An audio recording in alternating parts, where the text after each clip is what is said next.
conference room looked like the inside of a glass aquarium. The walls reflected the white light from the ceiling, trapping every movement, every breath. It was almost midnight, and I was still there, surrounded by half-empty coffee cups and faces that had long forgotten what sleep felt like. We were studying a report that none of us wanted to be responsible for. The title on the first slide was written in neat corporate blue: Potential Acquisition Target, Neuropulse Labs. The rest of the screen was red. Red for losses, red for projections, red for everything that meant collapse. Jonah, my manager, stood at the head of the table, his tie slightly loosened. His voice was calm but heavy. "This one's burning fast. If we don't move soon, it'll crash before the next quarter." He was talking about cash flow, investor withdrawals, product viability, the usual corporate language for a dying company. I'd heard it 100 times before. But this time something was different, though I didn't know why yet. When the second slide came up, the name appeared. Founder and CEO, Elliot Cooper. The air left my lungs. For a second I thought I'd imagined it. But there it was again, my brother's name, printed in bold at the top of the page like an accusation. I stared at it until the words blurred. No one noticed the change in my expression. They were too busy talking numbers. Elliot, my brother. I hadn't said his name out loud in months. Not because we were strangers, but because silence had become easier than pretending. The irony was cruel. For years, I had built a career analyzing other people's failures, anticipating when they would fall, advising when to buy and when to cut loose. And now the system had handed me my own brother's company like a body on a table waiting for dissection. Jonah clicked through the slides. Their product is strong, at least on paper. Real-time neural mapping for adaptive AI interfaces. But their financials are a disaster. He looked at me. "Rowan, you've handled startups in worse shape. What's your read?" My throat tightened. "On the surface, it's salvageable. The technology is promising, but the burn rate is unsustainable." He nodded, taking notes. "Good, I want you on the internal analysis. Keep it clean. No leaks." I nodded too, my face neutral. Inside, everything had started to move differently, slower, heavier, as if gravity had changed. When the meeting ended, I stayed behind. The others left, their laughter fading down the hallway, their minds already drifting toward the next deal.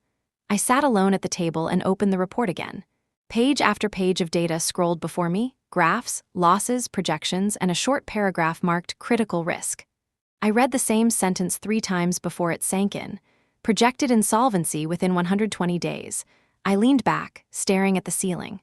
The air smelled faintly of ink and burnt coffee. I tried to imagine Elliot reading that same report, tried to imagine the look on his face. But knowing him, he probably hadn't even looked. He would still be smiling somewhere, giving interviews, talking about innovation and vision and the limitless potential of his company. He was always like that, the dreamer, the speaker, the man who made everyone believe even when he didn't. I still remembered the first time he built something that worked. A tiny circuit board that made a single light blink. Our parents had cheered like he'd invented electricity itself. I had clapped too, even though I was the one who helped him solder the wires. He never mentioned that part, not then, not ever. I didn't resent him for it, at least not at first. It was just how our family worked. He created the light. I stayed in the background, making sure it didn't burn out. Now, years later, that same light was flickering again. The clock on the wall clicked past 12. My reflection looked back at me from the glass, hair pulled tight, dark circles under my eyes, the faint line between my brows that had become permanent. I closed the report and pressed my palms flat on the table. My heart was steady, but something inside me had already shifted. Elliot's company was failing, and I was the one who could decide what happened next. Outside, the city was almost asleep. Boston at night always reminded me of the sea, glittering, restless, hiding stories under its surface. I walked past the empty desks of our office floor, the glow of monitors casting patches of blue on the carpet. As I stepped into the elevator, I caught my reflection again. The woman looking back at me didn't flinch. She just pressed the button for the ground floor and waited. I told myself this was just work. Another acquisition, another set of numbers, another decision. Nothing personal. But the lie didn't stick.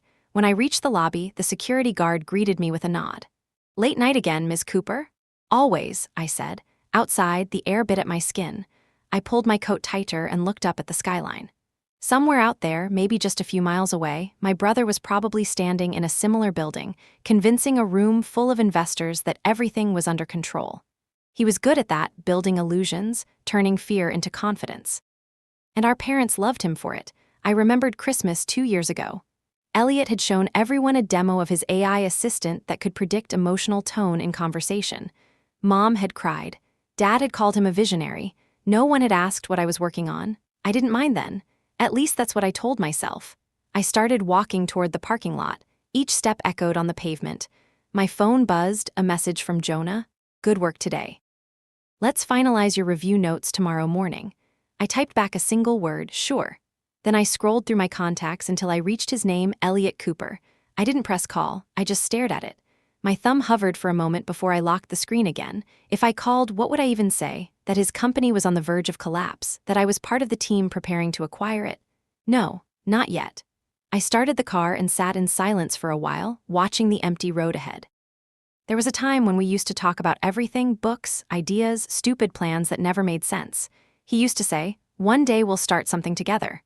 But life had a different sense of humor. He built machines that thought like people. I learned how to think like the machines. When I finally drove away, the city lights blurred into streaks of white and gold. I rolled down the window, letting the cold rush in, hoping it would clear my head. It didn't. At a red light, I whispered to myself, it's just a deal. But even I didn't believe it. When I reached home, the apartment felt too quiet. Michael was asleep on the couch, a half-read book resting on his chest. I stood there for a moment, watching him breathe. The calmness in his face felt like a language I no longer spoke. I tiptoed to my desk, opened my laptop, and reread the report one more time. Each number felt heavier than before. 120 days. I didn't know if that meant the company's countdown or mine. I closed the file, stared at the faint reflection of myself on the screen, and said quietly, I'll fix this. I wasn't sure for whom I was making that promise, for my brother or for me. Either way, it had already begun. I woke up before sunrise, though I wasn't sure I had slept at all. The city outside my window was still half asleep, the river a dark ribbon of glass reflecting the faintest shimmer of dawn. The coffee machine hissed behind me. The sound felt louder than usual, almost impatient. Michael was still asleep in the bedroom. I didn't want to wake him, not yet. He was the calm in my life, the steady rhythm that balanced all the noise. But that morning, even his presence couldn't quiet the storm that had settled in my chest. I sat at the kitchen counter with my laptop open, staring at the neuro-pulse report again. I'd read it so many times that I could already see the numbers in my head, the losses, the burn rate, the dwindling reserves. Every line felt like a confession my brother never made. My phone vibrated with an incoming message from Jonah. Team meeting at 9. Bring your recommendation draft. I typed back a quick on it, closed the laptop, and let out a breath I hadn't realized I'd been holding. When I arrived at the office, the morning sun had already turned the glass walls into mirrors. The building looked perfect from the outside, clean, modern, invincible, but inside people were moving quickly, like something urgent was about to break. I stepped into the elevator, coffee in hand. 2 analysts were already inside, whispering. Did you see the memo? NeuroPulse's valuation dropped again. Yeah, and their CEO just gave another interview saying they're expanding. Can you believe that? They laughed, shaking their heads. I didn't say anything. I kept my eyes on the elevator buttons, waiting for the numbers to climb. The 12th floor smelled like fresh paper and tension. Jonah was already in the conference room, sleeves rolled up, pacing in front of the whiteboard. A few other department heads were seated, finance, legal, PR. He looked up when I entered. Morning, Rowan, ready? Always. He gestured toward the monitor. All right, let's get to it. NeuroPulse. Current burn rate indicates bankruptcy in 3 months, maybe less. Their tech's strong, but their management is reckless. We have 2 choices, walk away or step in now and buy while the value is still recoverable. He paused, eyes moving from face to face. Rowan, you've gone through their data more than anyone. What's your take? Everyone turned to me. For a brief second, I saw Elliot's face in my mind, confident, smiling, the way he always looked when he was convincing the world he was fine. My throat tightened. They're not ready to scale, I said carefully. Their model works, but they have no market infrastructure. If we acquire, we'll have to rebuild from the ground up. Jonah nodded. That's doable. The question is, should we? I hesitated for a moment. Yes, but only if we control the transition. No joint leadership, no shared management. The room went quiet. I could feel their eyes on me. Jonah raised an eyebrow. That's a bold condition. You're suggesting we remove their founder from all strategic authority. Yes, I said. If we want the technology to survive, we can't let ego lead the process. It came out colder than I meant it to. A few people scribbled notes. Jonah smiled faintly. I like the clarity. Draft a formal recommendation. I'll present it to Monica this afternoon. Will do. The meeting moved on, but I couldn't focus anymore. The words "remove their founder" kept echoing in my head like an accusation. When the meeting ended, I stayed behind again, pretending to review the data. The others filed out, talking about projections and potential PR angles. I sat there, staring at the name Elliot Cooper printed at the top of every document. I thought about calling him. I thought about warning him, but what would I even say? He wouldn't listen. He never did. Instead, I opened a new draft email addressed to the internal acquisitions team. My fingers hovered over the keyboard. Requesting confidential recusal from negotiation leadership due to potential conflict of interest. I paused, staring at the words. Once I sent it, there would be no turning back. My name would be tied to the analysis, but not to the negotiation. The perfect wall between professional and personal, clean, ethical, and suffocating. I hit send. The message disappeared into the system. I leaned back, exhaling slowly, watching the city stretch beyond the windows. The skyline was sharp against the morning light, filled with towers that looked unshakable until you got close enough to see the cracks. That afternoon, Jonah called me into Monica's office. Monica was our director, calm, deliberate, the kind of person who could turn a crisis into a checklist. She motioned for me to sit. Jonah tells me you've recused yourself from the NeuroPulse negotiations, she said. Yes, I believe it's the right thing to do. May I ask why? I know the founder, I said quietly.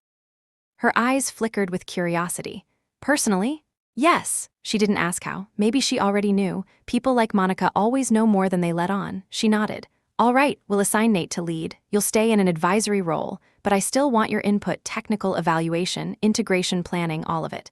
I understand. She studied me for a long moment. It's not easy, separating the personal from the professional. I smiled faintly.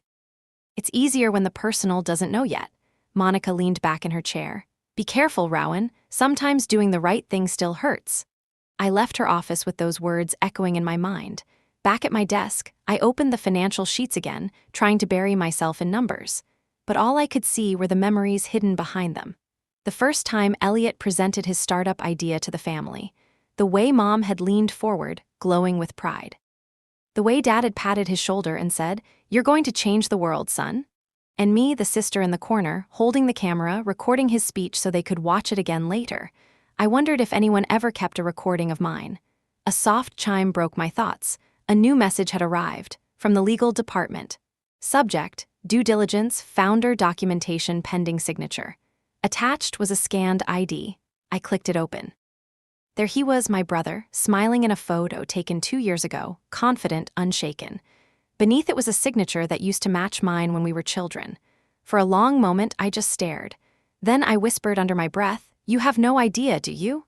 That evening, I stayed later than everyone else. The office emptied out, lights dimming one by one until only mine remained. I printed the last page of the report, the one labeled Strategic Evaluation Summary, and placed it neatly in the folder.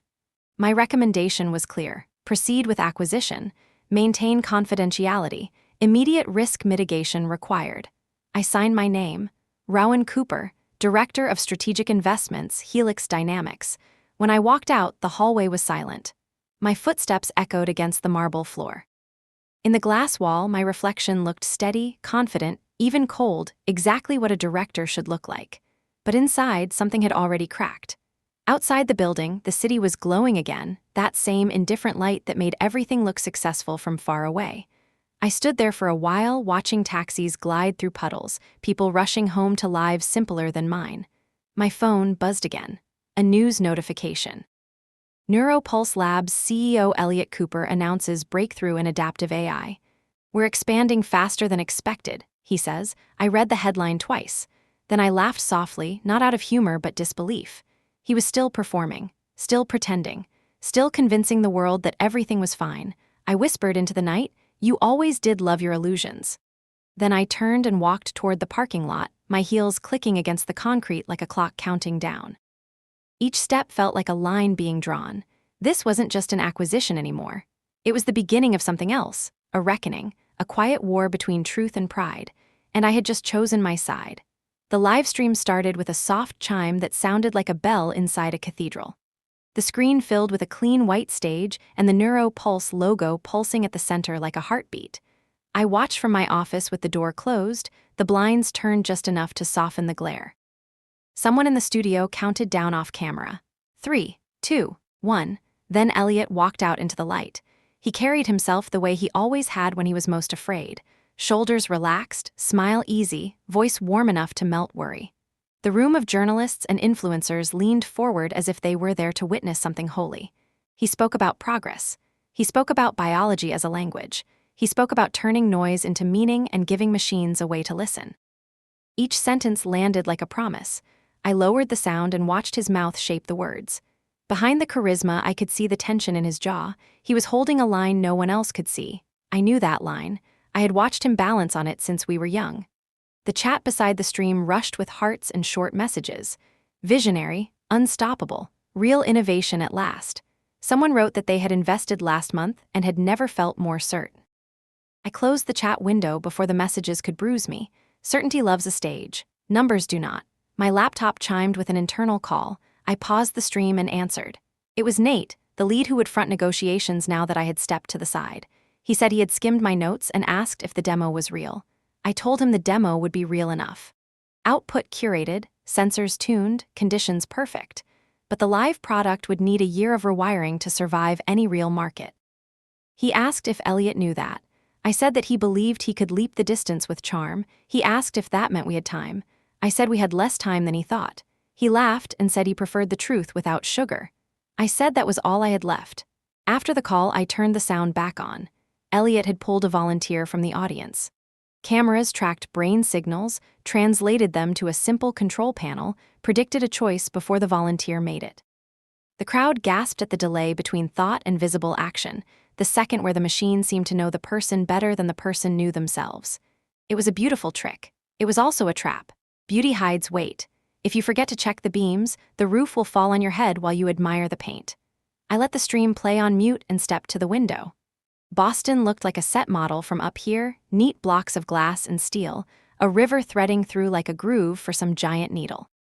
The sun broke from behind a pale cloud and turned every pane into a mirror. I watched my reflection hover over the city. The reflection did not look like a sister. It looked like a decision. A soft knock sounded and the door opened. It was Ava from PR. She carried a tablet and the cautious smile of someone who lives near fire for a living. She asked if I was watching. I said yes. She asked if the company should release a comment. I asked about what. She said the rumor that Helix was circling Neuropulse had reached 2 outlets. One had a draft headline calling it a rescue. The other called it a strategic convergence. I told her to say nothing. She asked if silence looked weak. I said silence only looks weak to people who need noise to feel safe. Ava nodded and thanked me. At the door she paused and asked if I knew the founder. I told her I knew the pattern. She accepted that answer the way careful people accept a closed door. When she left, I pressed play. Elliot was taking questions. He answered each one as if it were a gift. He was smiling too much. His hands trembled when he lowered them. Cameras do not notice tremors unless you look for them. I had been looking for them all my life. The feed cut to a glossy video montage of labs and drones and young engineers in branded hoodies. I muted it again and opened our internal dashboard. A new line item had appeared from finance. Emergency projections recalculated after their last invoice cycle. The number dipped further into the red and then slipped another inch as I watched. There is a certain violence in a line that refuses to rise. It knows how to break a heart without making a sound. My phone buzzed again. A message from Michael. He asked if I would make it home for dinner. The word dinner felt heavy. I told him I would try. He sent a small heart. I stared at it until the screen dimmed. Back on the stream, the montage ended and Elliot returned to the stage. He fielded a question about investor confidence. He smiled and spoke about momentum. He said the world rewards those who move first. He said fear is a story you can change by writing it fast enough. The room applauded. Somewhere in that applause, I felt the echo of our childhood living room where he would stand on a chair and present a science project to an audience of 3 while I lined up the cue cards and pressed start on the stopwatch. I closed my eyes and saw us at the kitchen table under the yellow light. He would draw bold lines through his plans. I would make space between the lines so they could breathe. He used to tell me I made his ideas look possible. I used to think that was a compliment. Now I watched him chase the version of himself that only exists when a crowd is clapping. The stream ended. The studio lights dimmed. Reporters stood, still buzzing. The camera faded to the Neuro Pulse logo again. I shut the window and sat very still. A message from legal slid into view. It said the due diligence packet was ready for founder signature. Another line said that early contract review suggested a risk of a partner dispute from a previous advisory agreement. I had flagged that risk 2 nights ago and suggested a simple exit clause with a small buyout. Legal thanked me for catching it. I typed that it was nothing and deleted the word nothing before I sent it. I sent the message empty and clean. Nate called again. He wanted to know if it was time to schedule the first soft conversation with Elliot. He wanted to walk the line between courtesy and leverage. I told him to keep the invitation flat and professional. No flattery. No promises. He asked if he should mention me. I said not yet. He paused long enough that I could hear the air move in his office. He asked if this distance was easier. I said it was the only path that made sense. He said he trusted my judgment. I thanked him for that. After the call, I stood and walked the length of my office. Somewhere deep in the building, a printer chattered, paper catching on its own teeth. Down the hall, someone laughed and then lowered their voice when they remembered what floor they were on. The usual life of a place that measures its days in deals. I opened the blinds a little more and let the light flood the room. Dust rose like fine snow in the beam. I thought of the first night Elliot told me the Neuro Pulse idea. We were in our parents' backyard after a holiday dinner we both wanted to escape. He talked about the future as if it had already called him by name.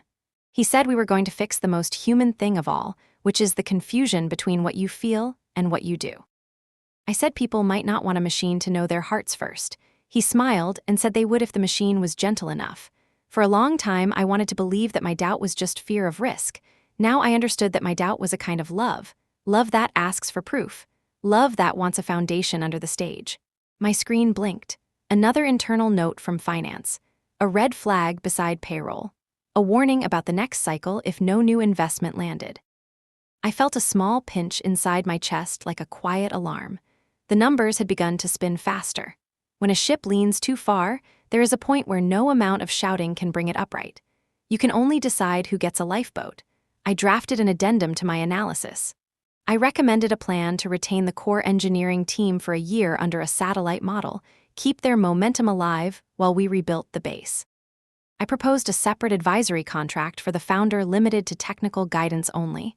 I wrote it plainly, layer by layer, as if building a bridge plank by plank. When I finished, I read it twice, then sent it to Monica and Nate. I went back to the stream window and replayed a fragment. Elliot looking up into the lights. He was still beautiful on a stage. He always would be. It is hard to take a stage away from someone who believes it is the only place where love finds them. I let the video run for a few seconds and then closed it. A knock sounded again. This time it was Jonah. He leaned against the doorframe with a tired smile and asked if we were still on track. I told him yes, we were moving. He asked if I was all right. I said I would be. He said if I needed to step further back, he would understand. I thanked him and told him distance was already my closest friend. He came in and placed a folder on my desk. It was a printed copy of my recommendation with Monica's notes in the margin, small ticks of approval. One question circled near the end. She wanted to know if the founder could handle a change in role without damaging morale. I wrote in the margin that morale improves when truth returns. Jonah read it and nodded. He took the folder with him and left me with the quiet again. I stood at the window until my reflection softened into the light. I took out my phone and opened our family thread. Photos of nieces and a nephew, recipes my mother had sent, a message from my father about a cousin who got engaged. I scrolled up until I found the last picture of Elliot and me together. We were standing in front of a lake. He was squinting at the sun. I was laughing at something outside the frame. We looked like the kind of siblings who tell each other everything. I closed the thread and set the phone face down. Late afternoon crept in, warm and soft like the end of a long song. Ava pinged me again. She said 2 reporters wanted to confirm whether Helix had scheduled a meeting with Neuro Pulse. I replied that she could say we were always open to conversations with promising teams. She wrote back that it sounded safe and dull. I said safety often looks like dullness from the outside. As the sun lowered, the office turned golden. Desks and chairs threw long shadows across the carpet. I stayed long enough to watch the light slide off the buildings across the river. Finally, I shut down my screen and gathered my coat. In the elevator, I thought of the word mercy. It is not a word we use in boardrooms. We talk about value and synergy and risk. But under all the language, there is always a small question that sounds like mercy, and it asks whether a person can walk away with their name intact. I wanted that for Elliot, even if he never knew that I had fought for it. Outside, the air felt like the inside of a seashell, cool and smooth. I walked slowly toward the street. The city had started to glow again, first the windows, then the signs, then the traffic lights falling into their endless rhythm. I pulled out my phone and typed a message to Nate. Schedule the first meeting. Keep it simple. No titles. No mention of me. Offer a narrow window. Let him feel the clock.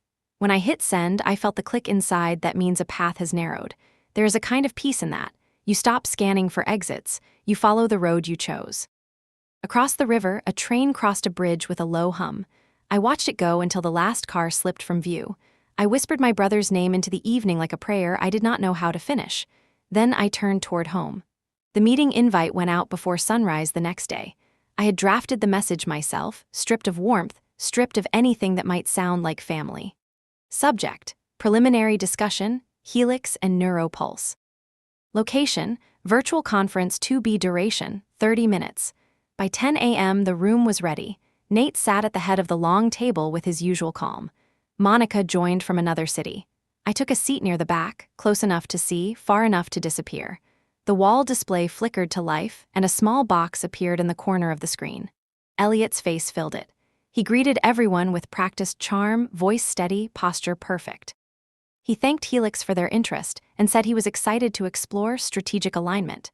It was strange hearing those words come from him, words I had written 100 times for other founders. Now they sounded rehearsed, like he had learned the language but not the meaning. Nate handled the introductions. Our team is focused on finding ways to integrate your visual mapping technology into existing frameworks, he said. Rowan will assist on the analytical side. Elliot smiled. Pleasure to meet you, Rowan. He didn't recognize me. Not yet, my camera was off. I kept it that way. The call lasted 27 minutes. He pitched, we listened. He used phrases like disruptive potential and long-term scalability with the confidence of a man who had practiced in the mirror. Every so often, Monica asked a question about revenue flow or contract renewals, and he'd pivot smoothly, redirecting to innovation and vision. I could hear the cracks in between his sentences, but no one else could. When the meeting ended, Nate turned to me. Thoughts? He's good, I said. Too good. He's selling belief, not numbers. Nate smiled. Belief keeps the lights on long enough to close a deal. Until it doesn't, I said. He laughed and left to call legal. I stayed, staring at the frozen image on the screen, Elliot smiling, mid-gesture, eyes bright. For a second, I almost forgot where we were. For a second, he looked like the boy I once protected from the world. Then the lights shifted, and he was a stranger again. That evening, I walked home instead of taking a car. The air was thin and smelled like iron from the river. People hurried past me, their faces lit by the glow of their phones. Every step sounded like a metronome marking the time I had left before everything collapsed. At home, Michael was cooking. He looked up when I entered, his eyes soft. Long day. They're all long, I said, hanging my coat. He poured me a glass of wine and asked about work. I told him it was complicated. He smiled. It's always complicated when you care. We ate quietly. The city outside our window looked like a constellation trapped behind glass. When we finished, he took my hand. You've been somewhere else lately, he said. I thought about lying, then didn't. Someone I know is about to lose everything, I said. And I'm the one writing the report that decides how. He didn't ask who, he just squeezed my hand. Then write it in a way that leaves them a door. After he fell asleep, I opened my laptop again. The report draft glowed against the darkness of the room. I added a line to the end of the integration plan. Recommendation: retain founder as technical advisor under limited-term contract. It was a small door, but it was something. The next morning, Jonah called a quick check-in. He wanted updates before sending the proposal to Monica for board review. Neuropulse looks promising, he said. We just need to tighten the story. Investors like a rescue narrative. I almost told him that behind every rescue there's a drowning. Instead, I said, understood. By afternoon, the internal approval came through. The acquisition team would move forward. I was officially listed as strategic advisor, nothing more, nothing less. It was exactly what I had asked for, and somehow it still felt like loss. Later, alone in my office, I played the recording of the meeting again. I watched Elliot's hands, the rhythm of his speech, the way his voice wavered slightly when Nate mentioned liquidity. Most people would miss it. I couldn't. He was standing on the same line he'd balanced on since we were children. one step wrong, and the whole thing would fall. I closed the recording, shut down my laptop, and stood at the window until the city lights blurred. Somewhere out there, he was probably still awake, rehearsing another speech, convincing himself that control was the same as safety. He had no idea that the people watching him were already writing the ending. I whispered into the dark, not a curse, not forgiveness, just a truth. You always wanted to change the world, Elliot. I just wanted to make sure you survived it. Tomorrow, the formal negotiations would begin. Tomorrow, I would sit behind glass again, listening to my brother sell his dream while I measured how much of it could be saved. I turned off the light. The office disappeared around me, leaving only my reflection on the window. It looked calm, composed, unshaken. Exactly what a director should look like. Inside, the clock had already started counting down. The elevator doors opened to the 22nd floor, and the first thing I heard was the hum of voices. The room for negotiations had glass walls, 2 long tables placed face to face, and a projection screen glowing faint blue. Everything was ready for precision. Everything was ready to look calm. Nate was already there, sleeves rolled, reading notes. Monica stood near the window, her tablet against her chest. When she saw me, she nodded once. It was our wordless language for you know what to do, keep steady. At exactly 10, the doors at the far end slid open. Elliot walked in with 2 people, his operations lead and a lawyer whose smile was all performance. I hadn't seen my brother in person for almost a year. The light hit his face, and for a second I saw the boy from our backyard, hair full of wind, eyes full of plans. Then he started speaking and the man replaced the boy. He shook hands with everyone, his confidence so smooth it looked practiced. When he reached Nate, he said, "It's good to finally meet the team behind the rumors." The room laughed politely. When his eyes moved past me, they lingered, maybe half a second longer than polite curiosity. I looked down, pretending to check my notebook. Nate began. "We appreciate you coming in, Mr. Cooper. We'd like to discuss the integration possibilities." Elliot's grin widened. "Call me Elliot, and I'm excited. Neuro, Pulse, and Helix share a vision, bridging the gap between cognition and computation." He said it like a slogan. His hands moved as he spoke, slicing the air, conducting his own orchestra. The presentation began, charts, graphs, predictive models. His slides gleamed with motion graphics and ambition. Every claim reached a little too far. Projected growth curves without cost analysis, market shares drawn from air. I had written those slides once years ago for another founder who believed belief could buy time. It never did. Nate kept his questions measured. "You're predicting a 40% jump post-integration. On what data set?" Elliot answered smoothly, internal modeling with proprietary benchmarks. Nate glanced at me. I lifted one finger, a silent signal for unverified. He nodded and wrote a note. Halfway through the meeting, Elliot's lawyer started describing partnership terms. They spoke in circles: equity, shared innovation rights, creative control. Monica let them talk until they paused for breath. Then she said evenly, "We prefer a clean acquisition, not a partnership." The room stilled. Elliot blinked once, then recovered. Of course, I only meant partnership in spirit." "Spirit doesn't appear on balance sheets," Monica replied. It was the smallest flicker, but I saw it, the tremor in his jaw, the half-second where the mask cracked. He pressed his lips together and nodded. The rest of the meeting unfolded like a dance. Offers, counteroffers, polite smiles that felt like weapons.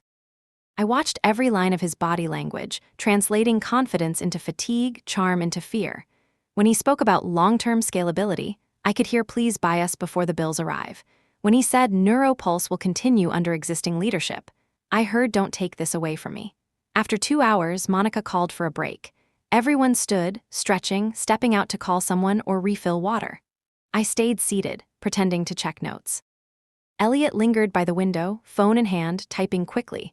For a moment the glass caught our reflections side by side, his bright mind muted. He turned suddenly. "You're quiet," he said. My pulse stopped. "I'm just listening." "Do we know each other?" he asked, eyes narrowing as if chasing a memory. I smiled. "I don't think so. I work mostly behind the scenes." He looked at me a second longer, then shook his head with a soft laugh. "You remind me of someone." "I get that a lot," I said, and turned back to my laptop before my expression betrayed anything. He walked away, his reflection sliding out of mine. I exhaled slowly. When the meeting resumed, Nate summarized our position. "We'll need access to full financials before proceeding. Our due diligence team will coordinate with your accounting department." Elliot agreed too quickly. "Of course, transparency builds trust." His lawyer nodded, scribbling notes. I wondered if they realized the moment those files arrived, every lie would unravel in numbers. The final minutes blurred into polite closing. Monica thanked them for their time, promised follow-up within 48 hours. Hands were shaken again. Cameras flashed for documentation. Elliot turned to Nate, all smiles. "I'm confident we can make this work." Nate returned the smile that meant nothing. "We'll be in touch." When they left, the room exhaled. Nate turned to me. "Well, he's holding on by words," I said, "but he still thinks they're solid." Monica folded her arms. "We proceed as planned. Nate, schedule the second round. Rowan, refine your integration plan with engineering retention clauses. Keep him out of the room next time." I nodded. "Understood." They left me with the lingering scent of coffee and glass cleaner. I gathered the papers, but my hands were shaking. Seeing him had felt like walking through a memory that refused to stay still. He looked so certain in front of strangers, but his eyes had been searching for ground. Later, back in my office, I wrote my report. I described technical strengths, scalability issues, risk points. But between the lines, invisible to anyone else, I saw childhood snapshots. Him at the science fair, me timing his speech, the applause that belonged only to him. I wrote until the paper blurred. Before leaving, I checked the project tracker. A red mark blinked beside founder response pending. The system was waiting for his signature on the non-disclosure acknowledgement. I clicked open the document. At the bottom, his digital signature space glowed empty. I hovered over the send reminder button, then closed the window instead. Some things didn't need reminders. As I turned off the lights, the city outside shimmered through the glass, each building another deal, another dream someone was trying to save. I wondered if every tower carried a sibling story like ours, one reaching up, one holding steady beneath. Tomorrow we'd receive his numbers. Tomorrow the paper truth would arrive.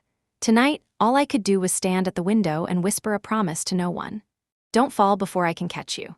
The financial package from Neuro Pulse arrived 2 days later. It was a compressed file with a polite message from their finance lead, thanking us for the opportunity and promising full transparency.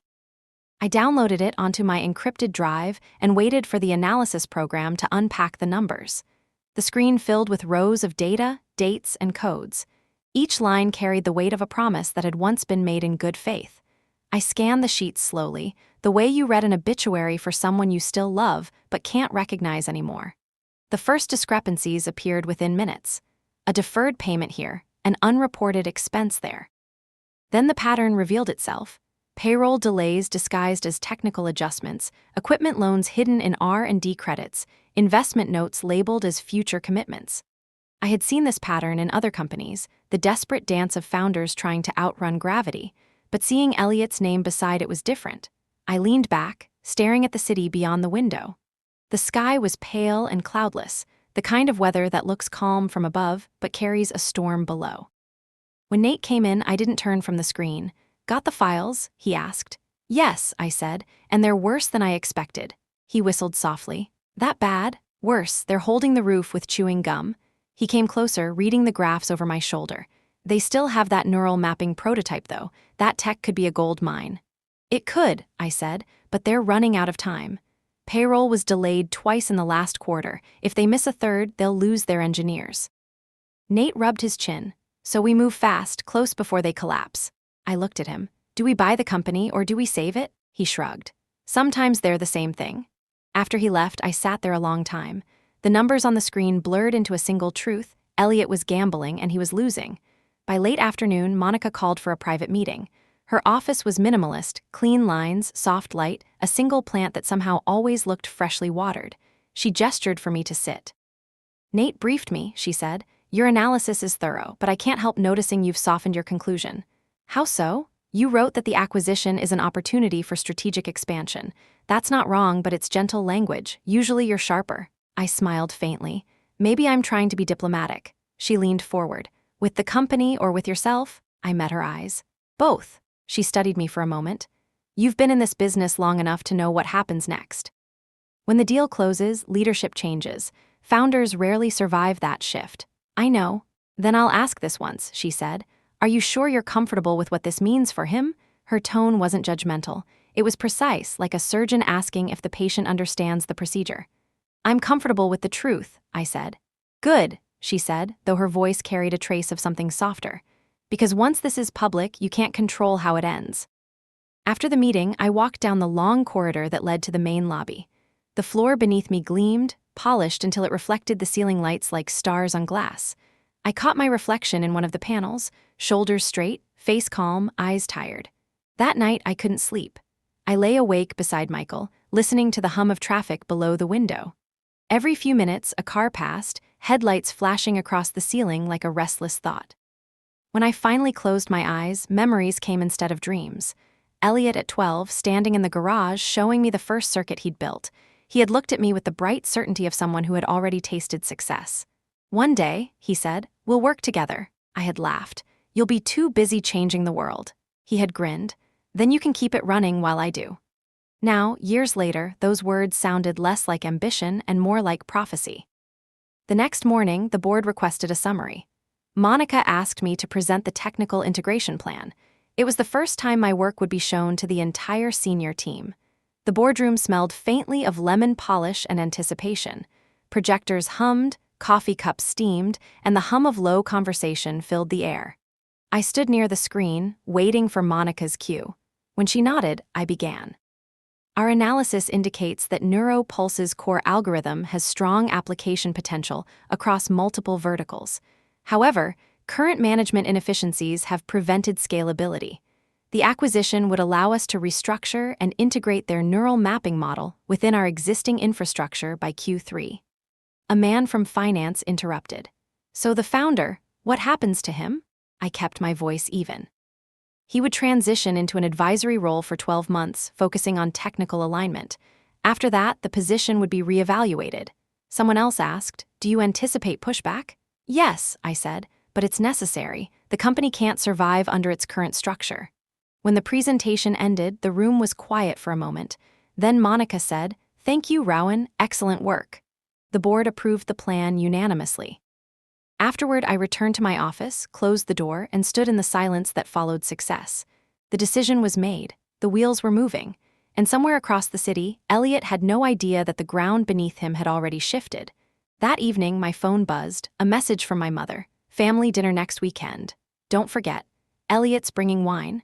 I stared at the message for a long time before replying, "I'll be there."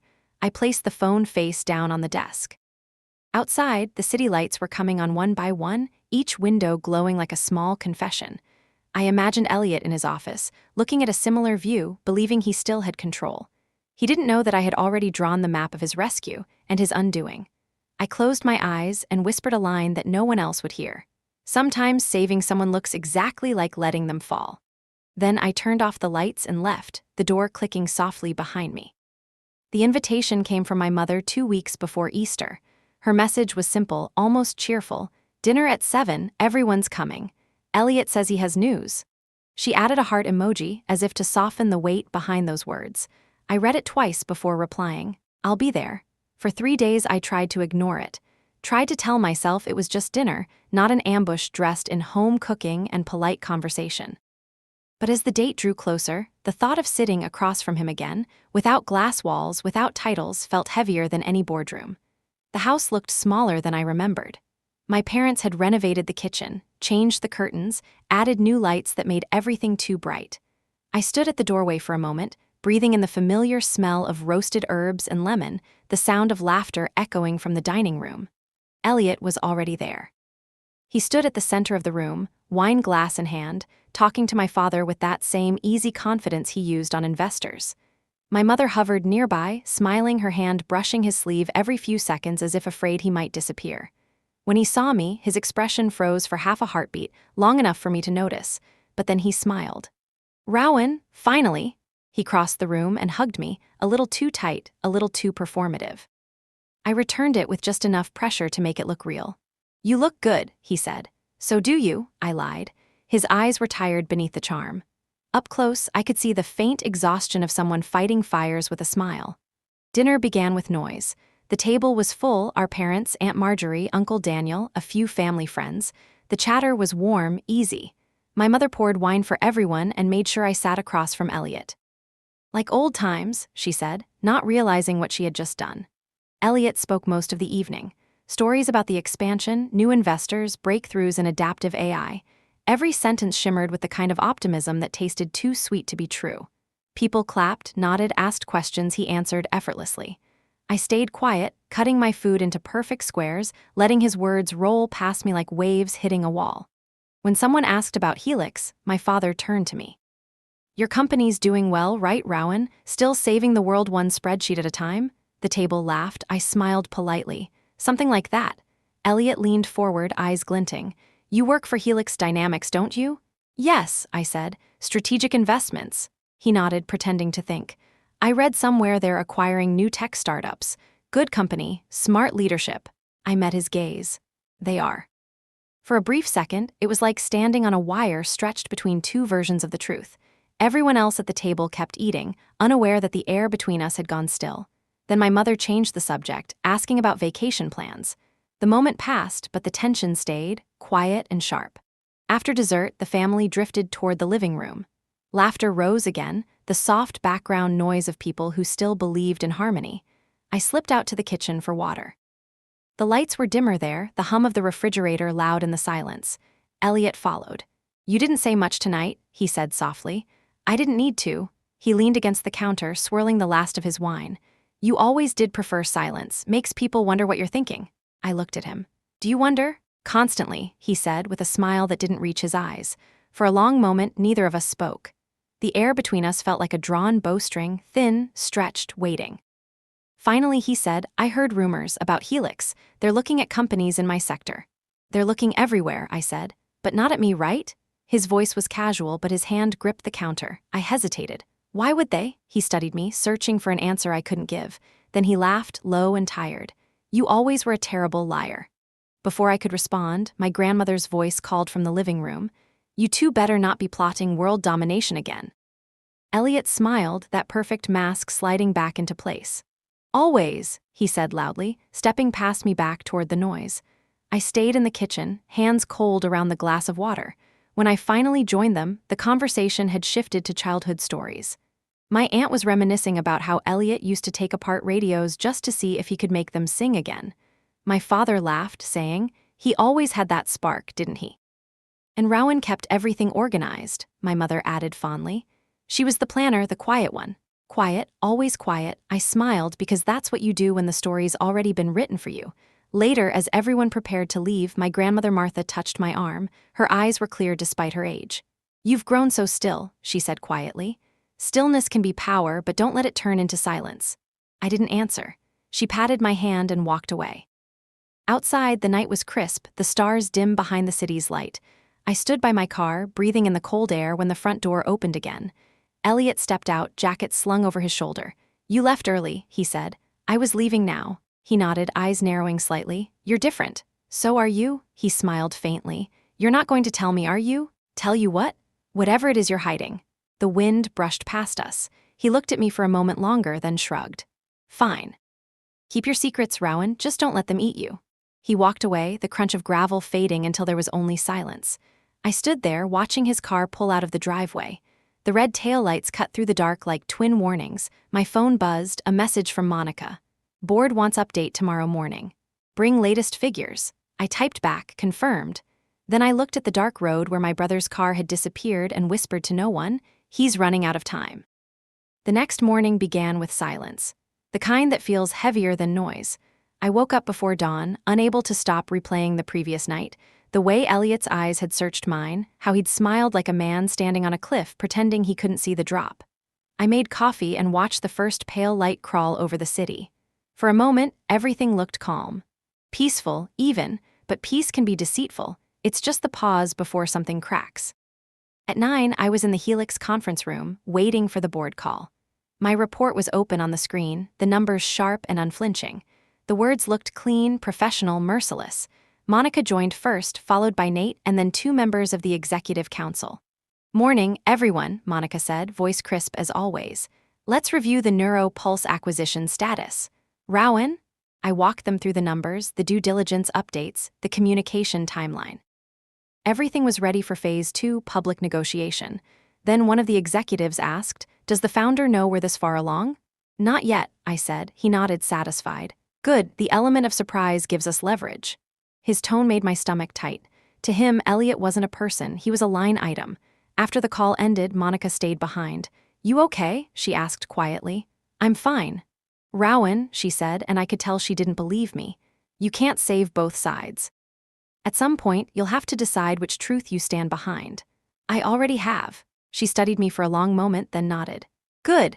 Just make sure that when it all unravels, you're standing somewhere solid. When she left, I sat alone, staring at the empty chair across from me, the one Elliot would have taken if he'd ever agreed to share the stage instead of owning it.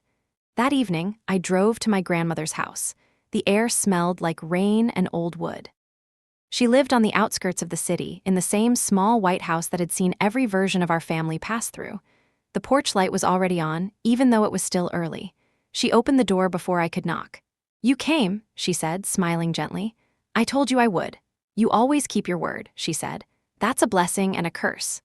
Inside, the living room felt exactly the same as it had when I was a child, the same faded sofa, the same pictures on the wall. One of them showed Elliot and me sitting by the lake, both of us laughing at something just outside the frame. She poured tea, motioning for me to sit. You two barely spoke last night. I looked down at the cup. We spoke enough. Did you? She asked softly. Or did you both just pretend not to see what's happening? I didn't answer. She sipped her tea and set the cup down. Your brother's always been the light.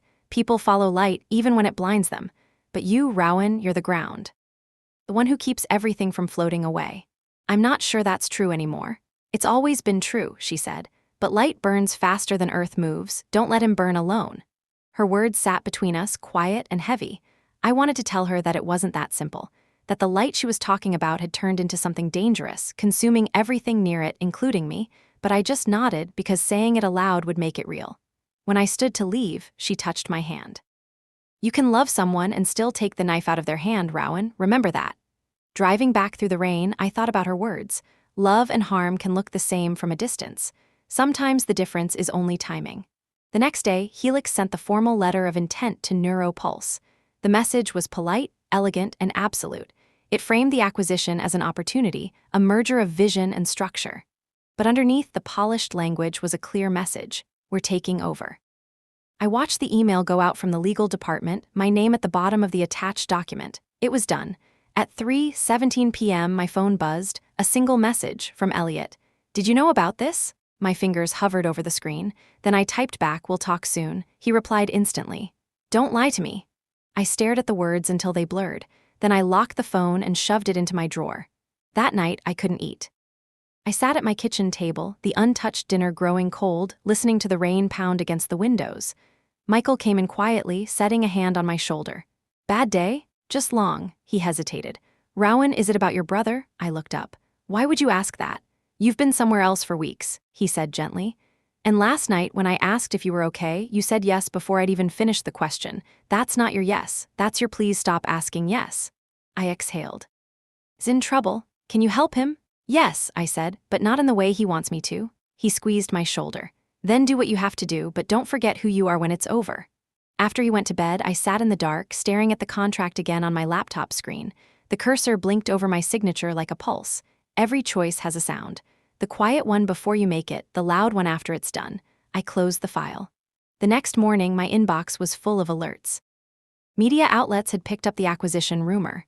Headlines twisted the story into something glamorous. Helix Eye's breakthrough partnership with rising AI innovator. The world loved a good story, even when it wasn't true. At 10, Monica forwarded me a press summary. Brace yourself, she wrote. He'll know it's you soon. She was right. At 10:47, Elliot called. I didn't answer. He called again, then again. Finally, I picked up. His voice was quiet, too calm. You did this. Elliot, you let them come for me. You wrote the report. There was no point denying it. It was my job. He laughed, a sound without humor. Your job, right. Elliot, listen? No, he said. You listen, I trusted you once. I thought maybe, just maybe, you'd understand what I was trying to build. But I guess you've always preferred destroying things quietly. The line went dead. I sat there, holding the phone, listening to the silence that followed him. Outside, the rain had stopped, but the air was still heavy, like the world was holding its breath.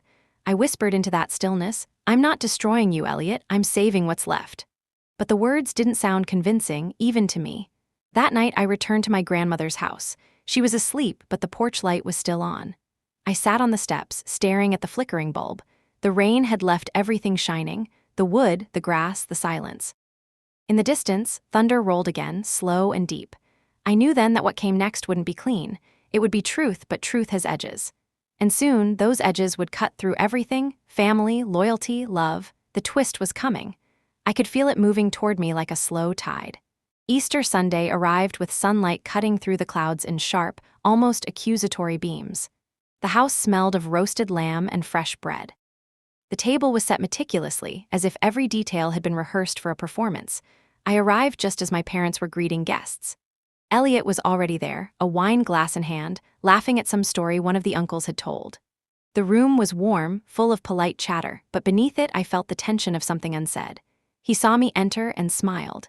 It was the practiced smile, the one he used on boardrooms and stages, but this time there was a flicker of uncertainty in his eyes. I returned the smile, measured and calm. Dinner began. My parents and aunts spoke mostly to Elliot, hanging on every word. He talked about neuropulse, investors, breakthroughs, and projections. Every sentence was laced with charm, every gesture smooth and rehearsed. The table laughed, clinked glasses, and nodded along. I stayed quiet, cutting my vegetables into careful squares, letting the sound of knives against plates mark the rhythm of my thoughts.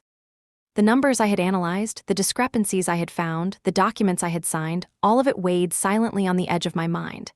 At one point, my father looked at me as if only then realizing I was present. "Rowan, how's work? Still leading projects?" "Yes," I said simply. Elliot leaned back in his chair and grinned. "Strategic genius. Always in the shadows, eh?" I nodded. Shadows are easier to hide in. Later, when dessert arrived, my grandmother Martha whispered to me from across the table. "Your silence is loud, child, too loud. One day they will notice." I let the words pass without reply, knowing she had already noticed everything. The climax arrived subtly. Elliot stood to make a toast. Glass raised high, he proclaimed, "I'd like to thank everyone for celebrating NeuroPulse's progress with us. We've made strategic decisions that will secure our growth. Helix's involvement has been a positive influence. I managed to guide everything myself." The room erupted in applause. He smiled at each person, confident, untouchable. Then Martha cleared her throat. "Funny," she said, her voice soft but piercing. "I read the internal newsletter from Helix. They said someone had proposed the acquisition before Elliot even asked for help, and that someone was Rowan Cooper." The room froze. Glasses halted midair. Silence fell like a heavy curtain. Elliot's confident mask cracked just for a moment. His hand shook slightly as he lowered the wine glass. I looked at him calmly. "I didn't orchestrate this to embarrass you," I said. "I orchestrated it to save the company before it collapsed." No one moved. The words hung between us, tangible and sharp. Elliot turned to my grandmother. "Why now?" "Because the truth, dear, always comes out," she said. He stepped away from the table, shoulders tense, and walked toward the French doors opening onto the garden. I followed silently, not rushing. Outside, the light was softer. He leaned on the railing, hands clasped, looking down at the flower beds he had never tended. "I trusted you," he said, voice low, more fragile than I had ever heard it. "I know," I said, "and I still do, but trust doesn't protect from reality. Numbers do, and you were ignoring them." Closed his eyes, exhaling slowly, the weight of months pressing down. "I thought I could manage everything myself. I thought I was enough." "You are," I said gently, "but sometimes being enough means letting someone else hold the pieces you can't." For the first time in years, he looked at me without pretense. Recognition, relief, regret, every emotion crossed his face in a fraction of a second. Inside, the family waited. Glasses sat untouched. My mother's hand rested on the table, trembling slightly. My father's eyes were wide. Martha watched from her chair, calm as ever. I stayed with Elliot for a long moment, letting him process. Then I nodded once and stepped back. "We'll figure it out together," I said. He exhaled, shoulders relaxing just enough. For a brief second, the storm inside him softened. I glanced back at the house. The dinner had changed from a celebration to a revelation, from warmth to truth, from performance to reality. And in that silence, I knew the first twist had taken hold. The family had seen not a betrayal, but the courage it took to step into the shadow and hold the line. Elliot stepped out onto the porch, the sunlight brushing the edges of his hair. He leaned against the railing, hands gripping the cold wood, and stared at the garden like it held the answers he was seeking. I followed quietly, standing beside him without speaking. The air was crisp, carrying the faint scent of flowering trees and damp earth. For a moment, neither of us moved. The sound of the city seemed distant, muffled by the walls of the house and the weight of unspoken words. "You didn't have to do it," he said finally, voice low, almost a whisper. I did, I replied. Someone had to. The company was collapsing, Elliot. You couldn't see it yet, but I could. He laughed, a sound that was half frustration, half exhaustion. You always were the one who sees what I ignore. Even when it mattered, I didn't notice. I looked at him, measuring every inflection, every tremor. That's because you were busy performing. You think confidence can cover a sinking ship. It can't. He let out a long sigh, leaning his forehead against his hand. I was proud that I could handle everything alone, proud that I could control it all. You still are, I said, but pride doesn't fix numbers. Numbers do. The silence stretched between us. Then he straightened, eyes meeting mine with a clarity I hadn't seen in years. You saved it all, and you did it without me knowing, without anyone knowing. I nodded. Sometimes doing the right thing requires walking alone. He ran a hand over his face, exhaling slowly. And I never realized how much I depended on you, not just as my sister, but as someone who could see through the illusion. You always could have trusted me, I said, but you had to learn the hard way. He turned his gaze to the garden, then back at me. And what about us now, after this? Do we go back to pretending everything is normal? I shook my head. No, pretending isn't necessary anymore. We face it together. He nodded, a small, almost imperceptible smile breaking through. Together. Inside, the family was still seated, the tension lingering like smoke in the air. My parents glanced at each other, then at the empty porch. My mother's hand trembled as she held her glass. My father looked as if he had just woken from a long dream, trying to reconcile what he thought he knew with the reality unfolding before him. Martha, as always, observed quietly, her expression calm and knowing. She had seen the moment coming long before anyone else. Returning to the table, Elliot lifted his head, meeting each family member's gaze. I owe Rowan more than I can say, he admitted, his voice steady now. She was the one who saved Neuropulse. Not me. I was too proud, too blind. The room was still. Then slowly, applause began, not the polite clapping of earlier, but a sincere acknowledgement. My grandmother's eyes gleamed, my mother dabbed at her tears, my father nodded with a deep exhale of relief. I sat, letting the moment settle. The revelation had changed the room, shifted the balance. Truth had replaced pretense, and for the first time in years, everyone saw me not as the quiet sister in the background, but as someone who had held the line when it mattered most. Elliot reached across the table, placing his hand over mine. No words were necessary. The bond was restored, tempered by truth and shared responsibility. Outside, the sun had lowered further, casting long shadows across the garden. The house was still, filled now with an unspoken understanding. The first twist had done its work. The family had seen the truth of what had happened, and the stage was set for the final resolution. I exhaled, letting the tension drain from my shoulders. The day had begun with revelation and would end with clarity. The path ahead was uncertain, but for the first time, it felt navigable. The evening air was cool and soft, carrying the faint scent of blooming magnolias. I stepped out onto the porch and found Elliot already there, leaning against the railing, his gaze fixed on the yard. The house behind us was quiet, the family absorbed in post-dinner chatter inside. For a moment, we both simply stood there, letting the silence stretch between us. The kind of silence that doesn't need words because every unspoken thought is already understood. I thought I could handle it all on my own, he said finally, his voice low, almost breaking. You couldn't, I replied simply. Not this time. He laughed softly, a sound that held both relief and regret. I was proud. I wanted to be enough. I wanted to prove I didn't need anyone. You were wrong, I said gently. Being enough doesn't mean doing it alone. It means knowing when to let someone else hold a piece of it too. He straightened, turning to look at me fully. And now we rebuild, I said. Together, not as competitors, not as people trying to measure who's stronger, but as siblings who understand each other. He nodded, a small smile breaking through the tension. I forgot what that felt like, to have someone beside you, not against you. We stood side by side, listening to the distant hum of the city, the faint laughter of our family inside. The wind brushed past us, carrying the memory of years spent in shadows and silent rivalry. You saved more than the company, he admitted, voice quiet. You saved me from myself. You've always been able to see the world as it should be, I said.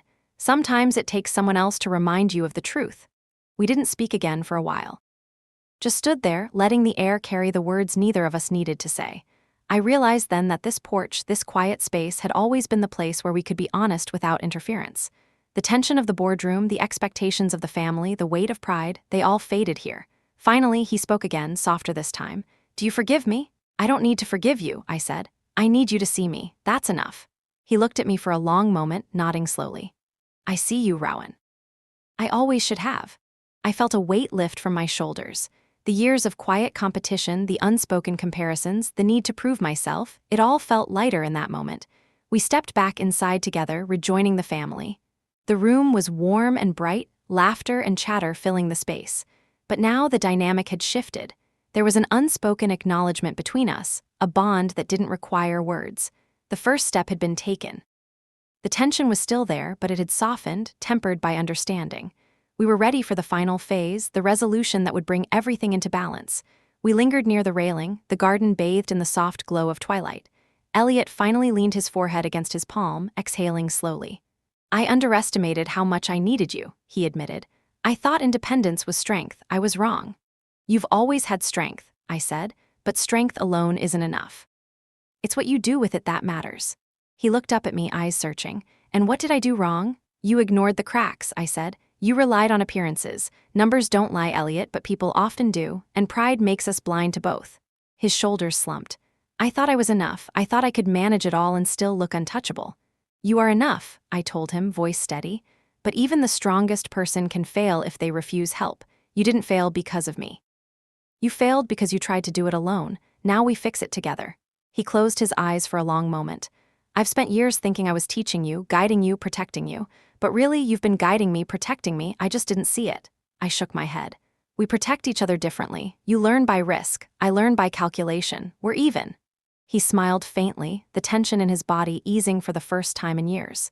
Even then, I never thought you'd take action without telling me. I didn't have to, I said. Sometimes the right choice is made silently. The world doesn't always need the drama of truth. The air shifted around us. Night had fallen, but the stars glimmered faintly above, unnoticed by the city lights. We didn't speak for a while, just listened to the faint hum of life around the house. I suppose now that I see it, he said finally, I understand why you did it, and I won't be angry anymore. You never have to be, I said. You just have to see it. That's all I ever wanted. He looked at me with an intensity I hadn't seen since we were children. I see you, Rowan, truly see you. And in that moment, the years of rivalry, silence, and unspoken resentment felt like a weight lifting. The bond we had strained and hidden for so long was restored, not through words or apologies, but through recognition and shared understanding. We finally stepped back inside. The room was alive with chatter and laughter, but it was different now. The family felt the subtle shift, even if they couldn't put it into words. There was a new balance, a quiet acknowledgement that some truths had changed everything. As I took my seat, I glanced at Elliot. He gave me a small nod, almost imperceptible, but it carried more meaning than any speech.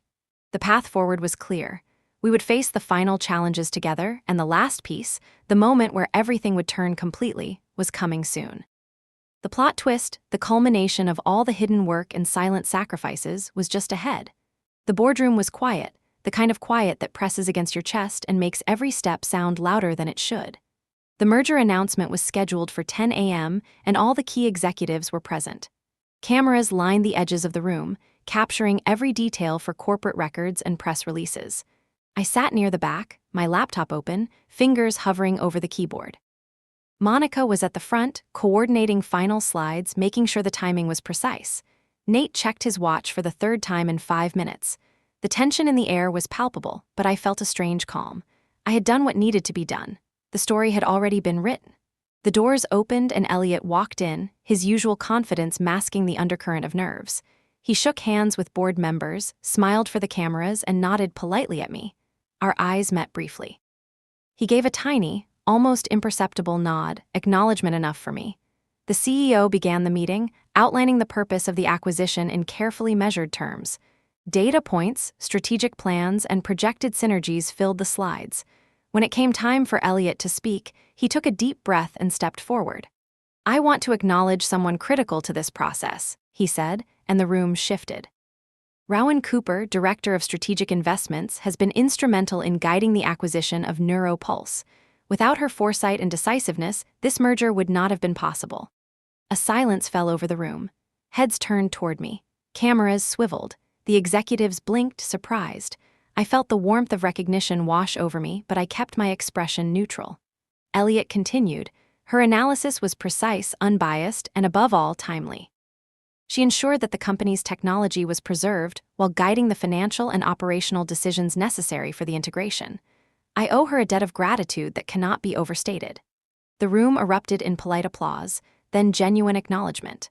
Monica smiled faintly, Nate leaned back with a look of relief, and I allowed myself a small nod. After the meeting, press releases went out highlighting the merger, and journalists noted the unusual transparency from the executive team. Every headline carried my name, tied to the success of the acquisition. I finally felt the weight of years of careful, silent work lifting. Later, outside the boardroom, Elliot caught my eye. He walked over and offered a small, genuine smile. "You did it. You saved more than just the company." I shrugged lightly, pretending modesty. "I just did what needed to be done." "No," he said firmly, "you did exactly what needed to be done, and the world now sees it." The acknowledgement was public, undeniable. Every whisper, every silent action, every decision made in private had finally reached its conclusion. The final plot twist had landed. I was no longer just the quiet sister behind the scenes. I was the architect of the company's preservation and the stabilizing force behind my brother's vision. As we left the building, the city spread before us, glass towers reflecting the rising sun. Elliot walked beside me without pretense. We didn't speak much, but the ease between us said everything. I felt the culmination of months of tension, silence, and strategic decisions settle into something tangible: recognition, respect, and a quiet victory that no one could take away. And for the first time, I let myself believe that standing in the light, having done what was right, was enough. The city outside glimmered in the late morning light, but inside the boardroom, everything was sharper, brighter, more final. The press had arrived, cameras trained on the front, capturing every angle, every gesture. I sat at the edge of the room, fingers lightly resting on my laptop, aware that every glance, every expression would be recorded. Elliot stood at the podium, preparing to address both the board and the press. He cleared his throat, and for a moment, the hum of the city outside seemed to fade. "I've always believed that vision alone can carry a company," he began. His eyes swept the room. "But vision without guidance is fragile. Today, I want to recognize the person whose foresight, analysis, and courage preserved neuropulse when the outcome was uncertain." All eyes turned toward me. My heartbeat quickened, but my expression remained calm. "Rowan Cooper," Elliot continued, his voice steady and certain, "has been the driving force behind ensuring that our technology survives, that our people are protected, and that the company can thrive." She acted with discretion, precision, and an understanding of what truly mattered. The room was still for a heartbeat, then applause broke out, growing louder, more sincere. Journalists raised their cameras, flashes punctuating the acknowledgement. Monica nodded at me from across the room, a subtle smile confirming what I already knew. The quiet work, the invisible decisions, were finally visible. Elliot stepped down from the podium and approached me. "I can't overstate it," he said quietly, only for me to hear. "You saved more than the company. You saved me from my own pride." I met his gaze, letting the weight of those words settle. "I just did what needed to be done," I replied softly, though this time it was a statement of truth rather than modesty. He nodded, eyes shining with a mixture of relief and admiration. "The world now knows it, and so does our family." Later, outside the building, the press had left, but the energy of recognition lingered. Elliot walked beside me, no pretense, no performative charm. He glanced at me and said, "You were right to act. I'm glad you did, even if I didn't understand at first." "I had to," I said. "It wasn't about being right, it was about being responsible." He looked at me with a steady gaze. "And responsible you were, more than I could ever have imagined." The family gathered later that evening for a quiet debrief. My parents, my grandmother, and my extended family listened as Elliot recounted the acquisition from his perspective, giving full credit to my guidance. There were no half measures, no deflections.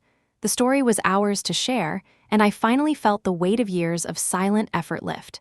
The last piece of the plot twist settled into place. The quiet sister in the background, the one always overshadowed by brilliance and ambition, was now seen, recognized, and celebrated. Not for pride or acclaim, but for courage, discernment, and steadfastness. As I looked around the room, seeing the subtle nods, the glances of respect, I realized that the story was no longer just about business. It was about trust, understanding, and the bonds that survive even when tested by ambition and circumstance. Elliot leaned slightly closer. "Are we okay now?" I smiled. "We're more than okay, we're balanced." He nodded, a small smile of relief crossing his face. "Balanced? That's something I haven't felt in years." And in that moment, I understood that the final twist was not only in recognition or acknowledgement, but in the restoration of trust, the reconciliation of pride and humility, and the silent understanding that sometimes saving someone requires walking beside them, not ahead. The sun dipped lower behind the glass towers, casting long, soft shadows across the city. The acquisition was finalized. The company was secure. Elliot and I stood side by side, not as rivals, not as shadows of each other, but as siblings aligned, each of us knowing our place and our strength. The story had reached its conclusion. The plot twist had landed, and the world, finally, saw the truth of Rowan Cooper.